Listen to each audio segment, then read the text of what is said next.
Linguini. Haha.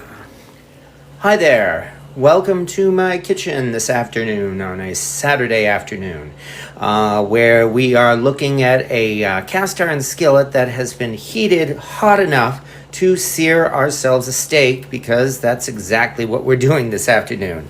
I am attempting to recreate one of those silly viral videos going around TikTok, like it or not. And it is simply a steak and pasta dish, which looked, well, pretty darn good. Which means, of course, if we're going to be doing a steak and pasta dish, we have to start by searing ourselves up a steak. On the other hand, because I'm a cast iron geek, I like to show off my cast iron here, because this is a modern day Lodge cast iron pan that I acquired just this year, and it is the Lodge Year of the Dragon skillet. This was just made this year in 2024, and it was made especially to be sold in Costco. And what's more, it was made especially to be sold in Costco in Asia. So yeah, I was quite happy to have acquired that. And now that we've met the cast iron pan, let's meet the steak, shall we? We've got ourselves a nice chuck eye steak here that I've been marinating in the fridge for about an hour or so, which should be enough to get this thing properly tenderized. We don't even need a lot of oil. It's probably more than enough, in fact. Just enough to coat the pan.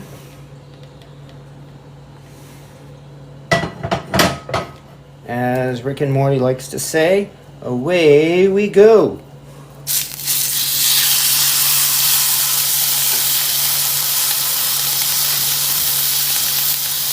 So anyway, it's really no more than heating up the steak in this cast iron pan until it reaches the right temperature, and that means I do have a probe thermometer ready to keep track of it. And at this point, there we go. No sticking, I like that. On the other hand, maybe some of these parts didn't press down on the pan as much as I would have liked. Now, once I flip it again, I'll take care of that. And of course, there is the long-running controversy, at least among the foodie community or the cast iron community, as to whether the rougher surface of a modern-day cast iron pan is better than the smooth surfaces of a vintage. I like them both, and I don't call one better than the other. I do call them somewhat different. I love cooking with my Griswold cast iron. I love cooking with my Lodge cast iron, which is one reason why we're playing around with this Lodge skillet right now. And as you can see, some say that the rough surface of a modern-day Lodge causes sticking, but hey, I don't see any sticking, do you? And yes, you're right about it being easier to season. That's the reason why they designed it that way. Also, Lodge in particular does actually smooth out the surface of their pans. They don't grind it to a mirror finish.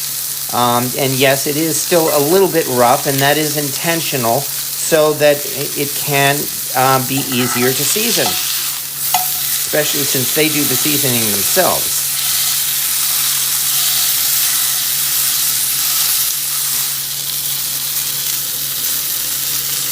Oh yeah, we are at just about the right point, right at this moment. So yay. Alright, now that we've done that, here is our steak that we will take out to rest. We get to use these pan juices and make ourselves a cheese sauce. Deglaze the pan with butter. I better turn this down a little bit. Yeah, I definitely need to turn this down a little bit. Okay. Alright, now that we've done that, throw in just a little bit of flour. Don't need too much. Whoops. Oh, don't need too much. Okay. That's my bad. I should have measured that in advance. try to dig a little bit this flour out. Oh well. Anybody who's been in my kitchen or on my YouTube channel know that things like this happen all too often. Still, that's not so bad now. Time to get out our whisk. Start making ourselves a roux. Which again is not taking very long, is it? Alright, now that we've done this much, here is where, let's start adding some half and half, shall we? Because I have it. That's why half and half.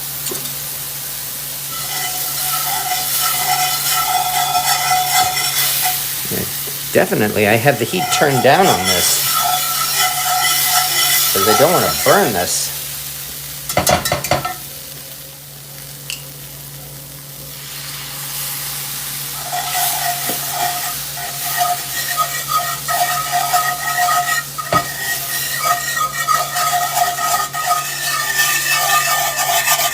Let it thicken a little bit, but not too much. Heat too high. Yes, it was. That's because I just cooked a steak in this. However, I have the heat down much lower now, and that does seem to be helping, in that it's not boiling now. I do believe it's starting to thicken up, which means what I should do now, get out some Parmesan cheese and start mixing it in. That is, I don't know, probably about 3 to 4 ounces of cheese right there. We put in some more cheese, and then I will thin the rest of it out with milk. Which I'm definitely going to need to do, I can see. All right, better break out the milk. Again, this is not a gravy that you normally put on biscuits. It's a cheese sauce that we're going to be putting on pasta.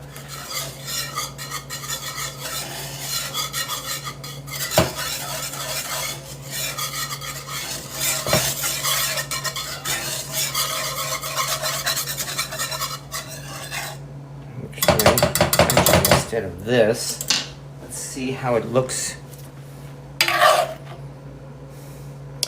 That's not too bad. Again, this is a cheese sauce. It's not a gravy, so it is definitely thicker. And that means I think we're about ready.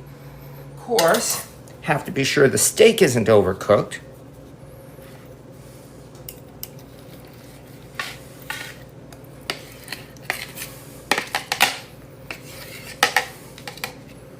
And I would say that is looking rather nicely. Come on, there we go.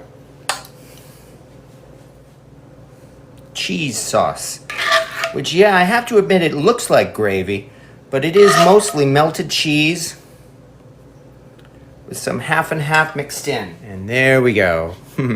Steak and pasta. I'm certainly looking forward to giving this a try, that's for sure. Of course, it doesn't look as artistic as the viral video, but what do you expect? Those viral videos are rip-offs anyway. What's most important is simply how it tastes.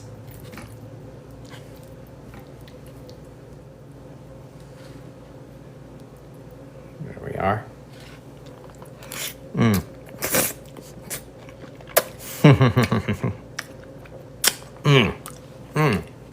I am going to have no problem at all finishing this dish, that's for sure.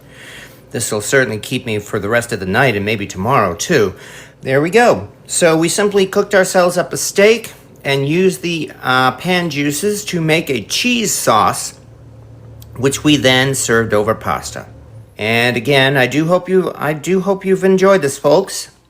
Have a good day, everyone.